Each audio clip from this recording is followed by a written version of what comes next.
வேத வசனத்துல வாசிக்கிற ஒரு முக்கியமான காரியம் என்னன்னா, பாவமானது வஞ்சனை உள்ளது. ஒவ்வொரு மனிதனும் தனது இச்சையினாலே இழுப்புண்டு சோதிக்கப்படுகிறான். இச்சையானது அது பாவத்தை பிறப்பிக்குது. பாவம் பூரணமாகும் பொழுது மரணத்தை பிறப்பிக்குது. எப்படி வஞ்சிக்கப்படுகிறோம் இச்சையினால் என்பதை யூதாஸ் வாழ்க்கையிலிருந்து இந்த நாள்ல நம்ம தியானித்து, இதிலிருந்து நம்ம எப்படி நம்மை காத்துக்கொள்வது? நம்ம வேதத்துல சொல்லப்பட்டிருக்கிற உதாரணங்கள்ல சில பாத்திரங்களை நம்ம ஒரு டவுனா பார்ப்போம். இப்ப இஸ்ரவேல் மக்கள் விழுந்துட்டாங்க அப்படின்றதுனால நானா இருந்திருந்தா அப்படி செய்ய மாட்டேன். எப்படி இப்படி பண்ணாங்க? ஏன் இத்தன வாட்டி தப்பு இப்படிலாம் சொல்லுவோம். ஆனா உண்மை என்னன்னா, வேத வசனம் நம்ம ஒவ்வொருடைய இருதயத்துல இருக்கிற டிசெப்ஷன தான் வெளிப்படுத்துது.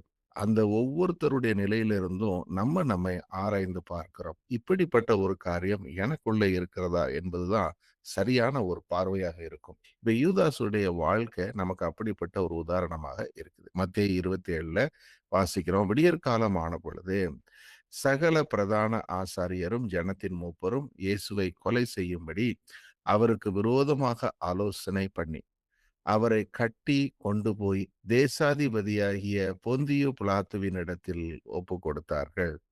அப்பொழுது அவரை காட்டிக் கொடுத்த யூதாஸ் அவர் மரண ஆக்கினைக்குள்ளாக தீர்க்கப்பட்டதை கண்டு மனஸ்தாபப்பட்டு அந்த 30 வெள்ளிக்காசை பிரதான ஆசாரியரிடத்திற்கும் மூப்பர்களிடத்திற்கும் திரும்ப கொண்டு வந்து, குற்றமில்லாத இரத்தத்தை நான் காட்டிக் கொடுத்ததினால் பாவம் செய்தேன் என்றான். அதற்கு அவர்கள், எங்களுக்கென்ன, அது உன் பாடு என்றார்கள். அப்பொழுது அவன் அந்த வெள்ளிக்காசை தேவாலயத்தில் எறிந்துவிட்டு புறப்பட்டு போய் நான்று கொண்டு செத்தான். யூதாஸ் காரியோத்து தன்னுடைய மனதிலே ஒரு தீர்மானம் பண்ணியிருந்தான். அது என்ன? ஆண்டவராகிய இயேசு கிறிஸ்துவை காட்டிக் கொடுப்பதன் மூலம் தனக்கு ஒரு பண ஆதாயத்தை பெறுவது என்கிற ஒரு காரியத்திலே மிகவும் உறுதியாக இருந்தான். இந்த காரியம் அவன் வாழ்க்கையில உடனடியா வரல. அது அவனுடைய இருதயத்தை அவன் மாற்றிக் கொள்ளாததுனால, கடைசியிலே அவனுக்கு வந்த ஒரு நிலைமை. அந்த நிலைமையினால அவனுக்கு என்ன நடந்தது? பரிதாபமாக அவனுடைய வாழ்க்கை முடிந்து போனது. அவன் தனது பாவத்தின் விளைவு என்ன என்பதை கடைசியில அவன் அதை உணர்ந்தான். ஆனா, முழுமையான உணர்தல் இல்ல. அந்த ரிப்பன்ட் பண்றதுக்கான அந்த வாய்ப்புகள் எல்லாவற்றையுமே அவன் தவற விட்டு விட்டான் என்பதைத்தான் நம்ம இந்த வார்த்தைகள்ல பார்க்கிறோம். இப்போ அவனுடைய வாழ்க்கை பயணத்துல நம்ம ஒவ்வொன்றாக பார்க்கிறோம். யோவான் 12ல அப்பொழுது அவருடைய சீஷரில் ஒருவனும் அவரை காட்டிக் கொடுக்கப் போகிறவனுமாகிய சீமோனுடைய குமாரனாகிய யூதாஸ் காரியோத்து இந்த தைலத்தை 300 பணத்துக்கு விற்று தரித்திரருக்கு கொடாமல் போனதென்ன என்றான்.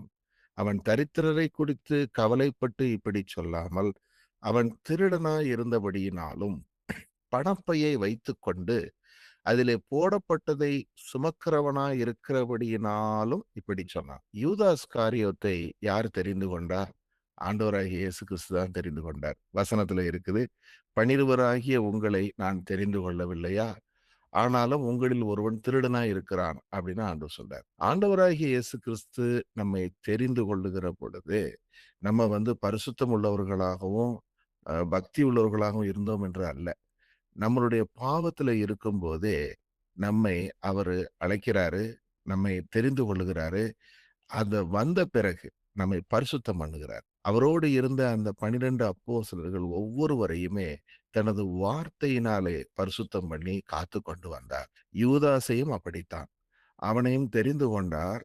ஆனால் அவனுக்குள்ள இருந்த பண ஆசை ஒவ்வொரு இடத்திலையும் வெளிப்படுத்தப்படுகிறது. இப்ப இந்த சம்பவத்துல தைலத்தை இதை நம்ம வித்து ஏன் ஏழைகளுக்கு கொடுத்திருக்க கூடாதுன்னு அவன் சொன்ன அந்த வார்த்தையில அவனுடைய பண ஆசை மறைந்திருக்கிறத வேதவசனம் வெளிச்சம் போட்டு காட்டுது. இது ஒரு இன்சிடென்ட்.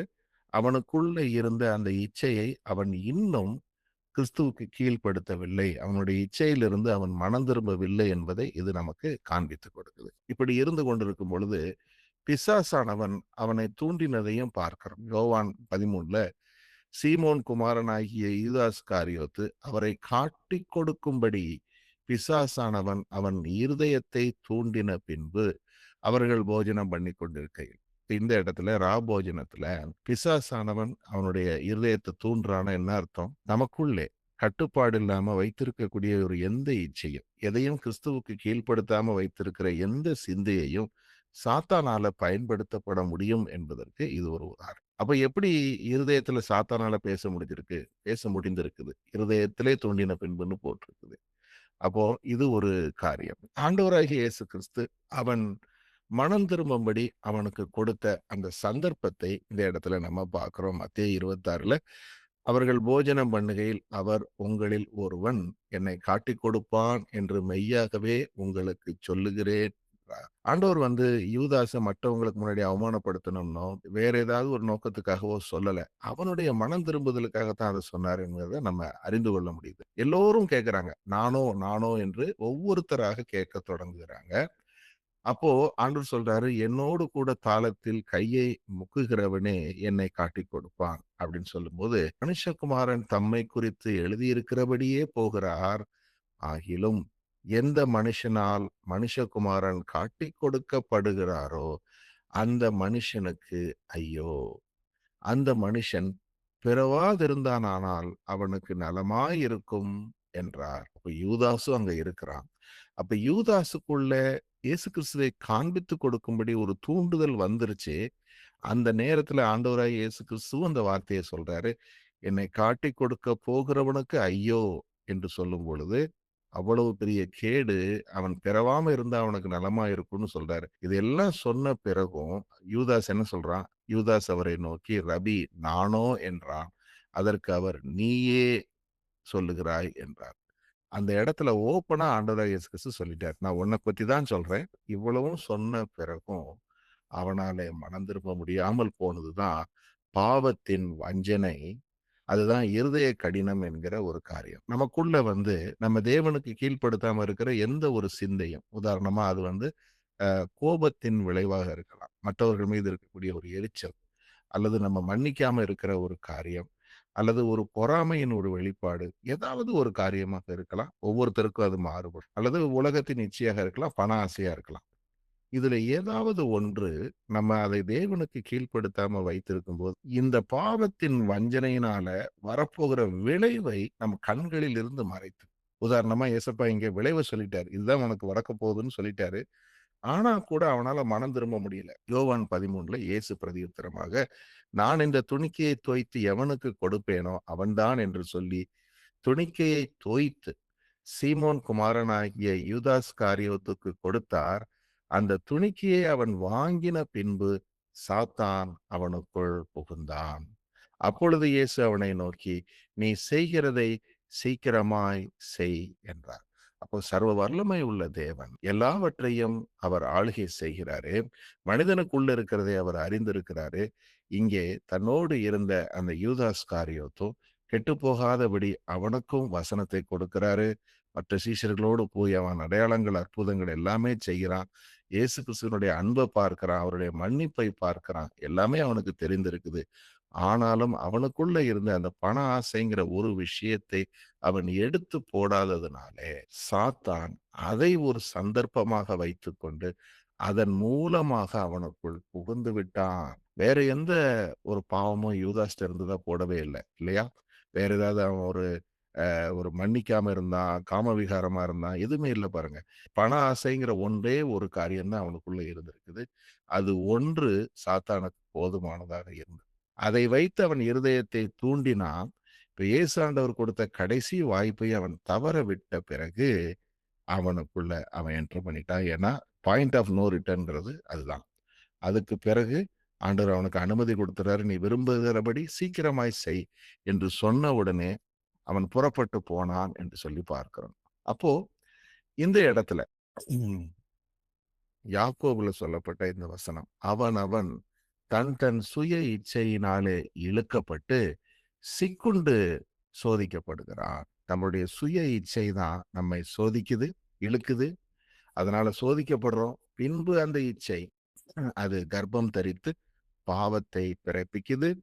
பாவம் பூரணமாகும் பொழுது மரணத்தை பிறப்பிக்குது. அப்ப பாவம் பூரணமாகுதல் என்பது தேவன் கொடுக்கக்கூடிய ஒவ்வொரு வாய்ப்புகளையும் நம்ம நிராகரித்து கொண்டே வருகிற பொழுது அது இப்படிப்பட்ட ஒரு பாயிண்ட் ஆஃப் நோ ரிட்டர்னுக்கு கொண்டு போயிருது. எந்த பணத்துக்காக யூதாஸ் ஆண்டவராகிய இயேசு கிறிஸ்துவை காண்பித்து கொடுத்தானோ அந்த பணத்தையே இப்போது எடுத்துக்கொண்டு வருகிறான். அங்க இருந்தவர்கள்ட்ட குடுக்குறான். எனக்கு நான் செஞ்சுட்டேன். நான் பண்ணது தப்புன்னு ஃபீல் பண்றான். ஆனா, அவனால மனம் திரும்பி இயேசு கிறிஸ்துவினிடத்துல வர முடியவில்லை. ஏன்னா, அவங்க சொல்றாங்க, அது எங்களுக்கு என்ன? அது உன் பாடு" என்றார்கள். அப்ப இதிலிருந்து நம்மை காத்துக் கொள்வதற்கு ஒரு 3 சிந்தனைகள். வேத வசனத்திலிருந்து. முதல்ல எபிரேயர் 3ஆம் அதிகாரத்துல 12லிருந்து 14 வசனங்கள்ல இப்படி வாசிக்கிறோம்.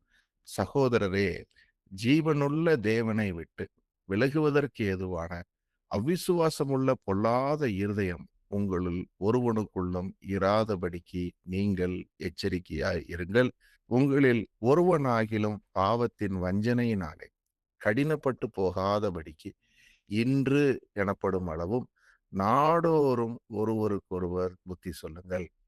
நாம் ஆரம்பத்தில் கொண்டிருந்த நம்பிக்கையை முடிவு பரியந்தம் உறுதியாய் பற்றிக் கொண்டிருப்போமாகில் கிறிஸ்துவினிடத்தில் பங்குள்ளவர்களாய் இருப்போம். அவிசுவாசமுள்ள பொல்லாத இருதயம் என்பது நம்ம ஆண்டவராகிய இயேசு கிறிஸ்துவினிடத்துல வருவதற்கு முன்பு நமக்குள்ள இருந்தது. ஆனா இப்போ நமக்குள்ள அது ஜீவ ஊற்று வரக்கூடிய ஒரு இருதயமாக மாறிவிட்டது. நமக்குள்ள இருந்து அந்த எல்லா காவலோடும் நம்ம இருதயத்தை காத்து கொண்டால் அதிலிருந்து ஜீவ ஊற்று புறப்படும். ஆனா நம்ம இருதயத்துக்கு காவல் வைக்காம இருந்தோம்னு சொன்னா, அங்கு இருந்து மறுபடியும் அவிசுவாசமுள்ள ஒரு இருதயமாக அது மாறிவிட வாய்ப்பு இருக்குது என்று எச்சரிக்கப்படுகிறோம். அப்படி மாறாதபடிக்கு நம்ம என்ன செய்யணுமா? போட்டிருக்குது. இன்று எனப்படும் அளவும் நாடோறும் ஒருவருக்கொருவர் புத்தி சொல்லுங்கள். இப்ப புத்தி சொல்லுதல் என்பது, இப்ப நம்ம வேதத்தை தியானிக்கிற பொழுது, வசனத்திலிருந்து வரக்கூடிய சிந்தனைகளை ஒருவருக்கொருவர் பகிர்ந்து கொள்ளுகிறோம். இப்படி பகிர்ந்து கொள்ளுகிற இந்த காரியத்திலே நம்ம ஒவ்வொருத்தருமே எச்சரிக்கப்படுகிறோம். அதே போல இன்னொன்று விஷயமும் சொல்றாரு. ஆரம்பத்துல நம்ம விசுவாசத்துல வரும்பொழுது, ஃபர்ஸ்ட் லவ் ஆண்டவராகிய இயேசு கிறிஸ்துவின் இடத்துல முதல் முறையா நம்ம வரும்போது, எப்படி ஒரு ஒரு தெளிவான ஒரு சிந்தனையோடு, ஒரு சமாதானத்தோடு தேவனிடத்துல முழுமையா நம்ம அன்பு செலுத்தி இருப்போம். அதே அன்ப, அந்த நம்பிக்கைய நம்ம விடாம இருக்க வேண்டும் என்று சொல்லி. அப்போஸ்தலனாகிய பவுல் சொல்றாரு 1 கொரிந்தியர்ல 9ஆம் அதிகாரத்துல, "பந்தயத்துக்கு போராடுகிற யாவரும் எல்லாவற்றிலேயும் இச்சையடக்கமாய் இருப்பார்கள். அவர்கள் அழிவுள்ள கிரீடத்தை பெறும்படிக்கு இப்படி செய்வார்கள். நாமோ அழிவில்லாத கிரீடத்தை பெறும்படி அப்படி செய்கிறோம். ஆதலால் நான் நிச்சயமில்லாதவனாக ஓடேன். ஆகாயத்தை அடிக்கிறவனாக சிலம்பம் பண்ணேன். மற்றவர்களுக்கு பிரசங்கம் பண்ணுகிற நான் தானே ஆகாதவனாய் போகாதபடிக்கு என் சரீரத்தை ஒடுக்கி கீழ்ப்படுத்துகிறேன்." எத்தனையோ பேருக்கு சுவிசேஷம் சொன்னவரு, எத்தனையோ பேருக்கு போய் அவரு நற்செய்தி அறிவித்தவரு, இப்படி இருந்த அவரு என்ன சொல்றாரு? மற்றவர்களுக்கு நான் பிரசங்கம் பண்றேன். நானே ஆகாதவனா போயிருவனோன்ற பயத்துல என்ன செய்கிறேன்? என் சரீரத்தை ஒடுக்கி கீழ்ப்படுத்துகிறேன். எந்தவித பொல்லாத சிந்தனையும் நம்மை ஆளுகை செய்யாதபடி நம்மை காக்கும். 3வது சிந்தனை இதுதான். சுய பரிசோதனை, செல்ஃப் எக்ஸாமினேஷன்.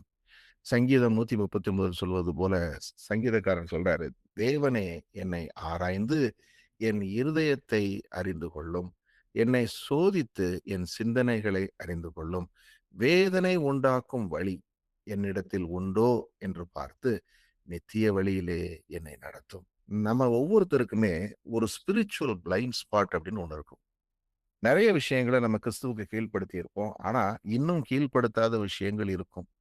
அதை ஒவ்வொருத்தருமே நம்ம சுய பரிசோதனை செய்வது என்பது என்னன்னா, வேத வசனத்தை தியானிக்கும் பொழுதும், நம்ம ஜெபம் பண்ணும் பொழுதும் ஆண்டவரிடத்துல கேட்பது. ஆண்டவரே எனக்கு வெளிப்படுத்துங்க.